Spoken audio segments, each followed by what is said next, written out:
እማዬ ወረቀቱ መጣ እማዬ ንገሪኝ እንዴት ነው ውጤቱ እማዬ ንገሪኝ ቶሎ እስኪ ነው እማዬ ነው ሳትንገብገቢ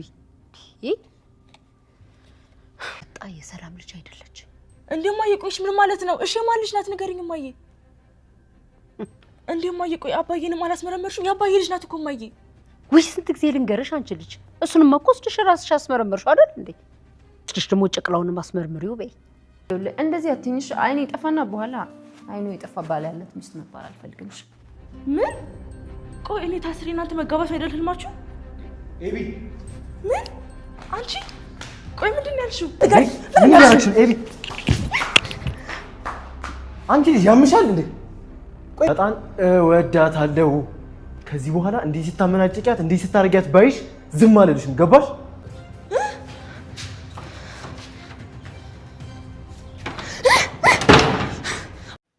ናታን አቶ ደረጀን አስደስተው አቢጌል ዳጣን አነቀቻት ናታን ለአቢጌል ዳጣን እንደሚያገባት ነገራት አቢጌል ለጠበቃው አርጁን ታልገደልከው በ10 ቀን ውስጥ ተባረራለህ ብላም አለችው ሰላም ውድና የተከበራችሁ ውድ ቤተሰቦች ሰላማችሁ ብዝት ይበልልኝ እያልኩ ዳጣን ድራማ ይዤላችሁ መጥቻለሁ እንደምትወዱት ተስፋ አደርጋለሁ ተወደዳችሁት ቪዲዮውን ሼር ላይክ እያደረጋችሁ አበረታቱ ስል በአክብሮት ተጠይቃለሁ ባለፈው እንዳየነው ወይዘሮ ማርታ የዳጣን ጥፍር ቆርጣ የሰላም ልጅ መሆንና አለመሆኗን ለማስመርመር ቀጥታ ሆስፒታልም ወስደው ነበረ ዛሬ ላይ ውጤቱ መጣ ውጤቱን ለመክፈት በጣም ፈርተውም ነበረ አቶ ደረጀና ወይዘሮ ማርታ ቁጭ ባሉበት እንካ ወረቀቱን ክፈተው ብላም አለችው አቶ ደረጀ ዳጣ የሱ ልጅ እና የሰላም ልጅ መሆኗን ውስጡ ስለሚያውቅ በጣም ደነገጠ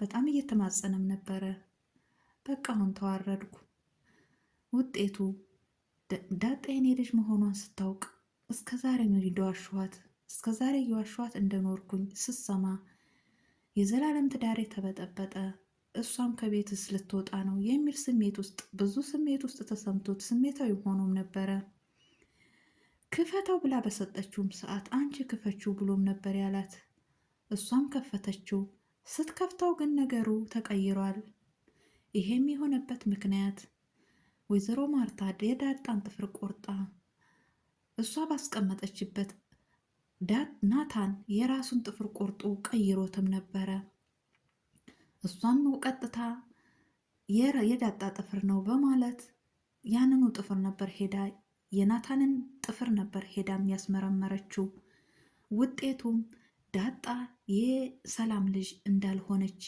አመለከተ ከፍታም አየችው በጣም ደነገጠች አዘነች ደረጀ በጣም ይቅርታ የዚች ወሬኛ ልጅ ሰምቼ አንተም ማሳዘኔ በጣም አዝኛለሁ ዳጣ የሰላም ልጅ መሆኗን እና አለመሆኗን ከአቢጌል ሰምቼ ዛሬ ላይ አስመርምሪያት ነበር ነገር ግን እንደዛ አይደለም ዳጣ የሰላም ልጅ አይደለችም ብላም አለችው አቶ ደረጀ ዳጣ የሰላም ልጅ እንደሆነች ውስጡ ያውቃል ነገር ግን ውጤቱ እንደዛ ሆኖ ሲያውቅ ውስጡ በጣም ተረበሸ እንዴት ብሎም ብሏል እንዴ አንተ ሰላም ለዳጣ እናቷ እንደሆነች ታውቃለህ እንዴ ብላም አለችው በፍጹም አይደለም በማለት ግን በውስጡ እንዴት እንደዚህ ሊሆን ይችላል ወይም ትክክለኛ ውጤት አልሰጣትም እንጂ ዳጣ የኔ ልጅ ተሆነች እንዴትስ የሰላም ልጅ አትሆንም የሚል ጥርጣሬ በጣም ተፈጥሮም ነበረ ወይዘሮ ማርታ ናታንና አቶ ደረጀን ስላስከፋችውና ስላዛዘነችው በጣም ይቅርታ ጠየቀችው እሱም አይደለም ዛሬ መቼም ቢሆን ይቅርታ አደርግልሻለሁ ምን ጊዜም ለሚፈጠረው ነገር ይቅርታ አደርግልሻለሁ ብሎም ብሏታል በጣም ተደሰተች አቢጌልም ወይዘሮ ማርታ ወረቀቱን ይዛ ሶፋ ላይ ቁጭ ብላ አዝናም ነበረ አቢጌል ተንደርድራ መጣች እማዬ ውጤቱን እንየው ብላም ተንቀዠቀዠች ነገር ግን ወይዘሮ ማርታ አንቺ ባለጌ አባትሽንም እንዳሳዝነው ያደረኩት ያንቺን ወሬ ተከትዬ ነው አሁን እውነቱን ተቀበይ ዳጣ የሰላም ልጅ አይደለችም ብላም አለቻት አቢጌል አሁንም እየተከራከረች ነው ዳጣ ያባየ ልጅ ነች አሁንም የተወለደው ያባየ ልጅ ነው ብላም አለቻት በፍጹም አይሆንም አንቺ ለይቶልሻል አሁን ታጠገቤ ሂጂ የራስሽኑ ሐሳብ አስቢ ብላታለች አቶ ደረጀን በጣም ደስ ብሎትም ስለነበረ ቀጥታ ወደ ናታን ነበር የሄደው። ናታን ጋር ሄዶ ደስታውንም ነገረው። ነገር ግን ናታን ይሄ የሆነበት ምክንያት የራሱ ምን እንዳደረገ እሱ ያደረገውን ድርጊቶች ለአቶ ደረጀ ነገረው። አቶ ደረጀ በጣም ተገረመ፣ በጣም ተደሰተ። በእውነት ናታን እኔ እንዳንተ የዋለልኝ ውለታ ማንም ሰው የለም። ማንም ያልዋለልኝን ውለታ ነው የዋልክልኝ። ልጆች ያልከፈሉትን ዋጋ ነው አንተ የከፈልከው በማለት ናታንን በጣም መረቀው። አሁንም ቢሆን አባዬ ዳጣ ሰላም የጻፈችው ወረቀት ላይ ምንድነው የሚለው እያለች እየጨቀጨቀች ነው። ነገሮቹ ተሸፋፍነው ለትንሽ ጊዜ ቢቆዩ ጥሩ ነው የሚል ጥያቄም ጠየቀው። እሱም እንግዲህ እንደሚያደርገው ምንም አያጠራጥርም። እሷ በጎዳና ላይ ማደጓ ሳያንሳት አሁንም ደግሞ በእናት ፍቅር ጎድኋት የሚል ምላሽ ሰጥቶታል። ናታንም እንግዲህ ለአቶ ደረጀ አንተ እናትም አባትም ሆነሃታል አባዬ፣ ምንም ችግር የለም ሁሉም ነገር ተሸፋፍኖ ይቅር ብሎ ምክራቸውን ተመካክረዋል። በዚሁም አጋጣሚ ዳጣና ናታን ቆመው እያወሩበት ባሉበት ሰዓት ስለ ፍቅራቸው እየተገላለጹም ነበረ። አቢጌል በረንዳ ላይ ቆማም እያዳመጠቻቸውም ነበረ። በጣም ተንደርድራ ተናዳ ምንድን ያልሽው በማለት ዳጣን አንገቷን አንቃታለች። ናታንም እንግዲህ አቢጌልን አሽቀንጥሮ ጥሎ ሁለተኛ እኔ ዳጣን እወዳታለሁ፣ ሁለተኛ እጇን ጣትሽን ወደ ራስሽ እንጂ ወደ እሷ እንድትሰነዝሪ አልፈቅድልሽም በማለት አመነጫጭቋትም ሄዷል። እሷም በጣም ተናደደች። ዳጣና ናታንም ተያይዘው ወጡ። አቢጌልም በጣም ስሜታዊ ሆና ወደ ክፍሏ ምሮጣም ነበረ። በሄደችበትም ሰዓት አርጁ ይደውላል። ነገ ላይ ወጥተሽ ታላወራሽኝ ፖሊሶች ይዤ እመጣለሁ፣ ጓደኛዬን የት እንዳደረጋችሁት እያንዳንዱ ነገር ዘርዝረሽ ታወጫለሽ ብሎም ብሏታል። በጣም ተጨነቀች። መጥፋት አለብኝ የሚል ውሳኔ ወስናለች። ናታንና ዳጣንም እገላችኋለሁ የሚልም ፉካሬ እየፎከረችም ነበረ። ነገር ግን አታደርገውም። በዚሁም አጋጣሚ አዲስ ዘበኛም ጠበቃም የቀጠሩት ጠበቃ በጣም ቀልደኛ ጠበቃ ቀጥረዋል።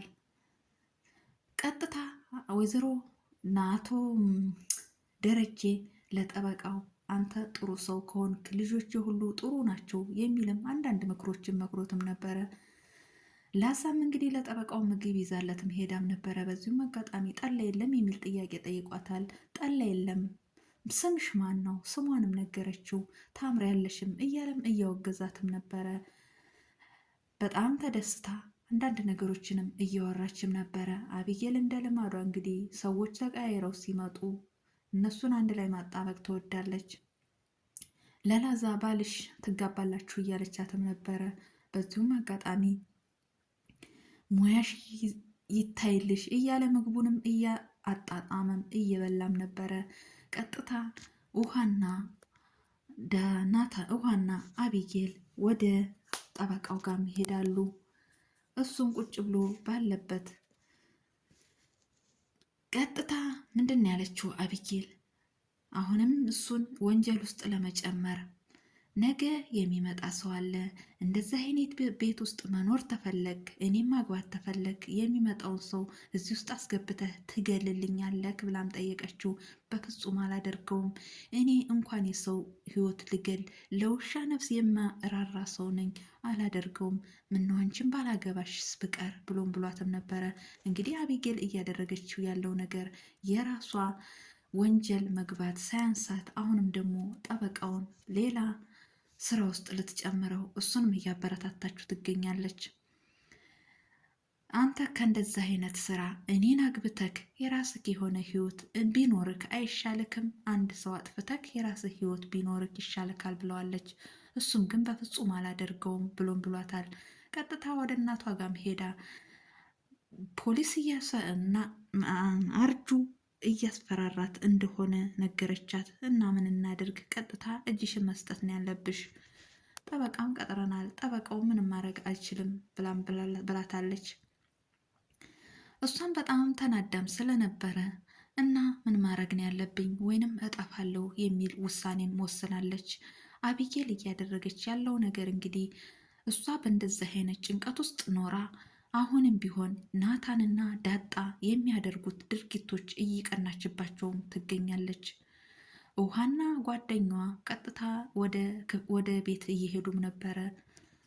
ጥበቃ መሆኑን አላወቁም። ወዴት ነው ብሎም አላቸው። ቤት ተሳስተናል እንዴ ብላም አለቻት። ውሃ እንግዲህ የዋህነቷ ያሏትን መልሳ አንዳንድ ነገሮችንም ነበር የምትመልሰው። በዚሁም አጋጣሚ ጅል እያለም ሲላትም ነበር። ጅል እያለች ነው፣ እየሰደበች ነው እያለችም ጓደኛዋም እየነገረቻት ነው። ቀስ ብለን እንለምነው ያስገባናል በማለትም እሱም የቤት ልጅ እንደሆኑ ሲነግሩት ግቡ በቃ ብሎ ፈቅዶላችኋል፣ ይቅርታም ብሏችኋል። ውድ ቤተሰቦቼ ቀጣዩስ ምን ይሆን? በር እየተንኳኳም ነበረ። በር ያንኳኩት ፖሊሶች ሆኑ። እነሱም ተሯርጠው ዳጣም ወደ ክፍሏ፣ አቢጌልም ወደ ክፍሏ ሄዳለች። ወይዘሮ ማርታም በጣም ደንግጣለች። ውድ ቤተሰቦቼ እውነት ፖሊስ መጥቶ ይሆን የሚለውን በቀጣይ ቪዲዮ ይዤላችሁ መጣ ይሆናል። ለዛሬ ይዤላችሁ የመጣሁት ይህን ይመስላል። ባይ ባይ።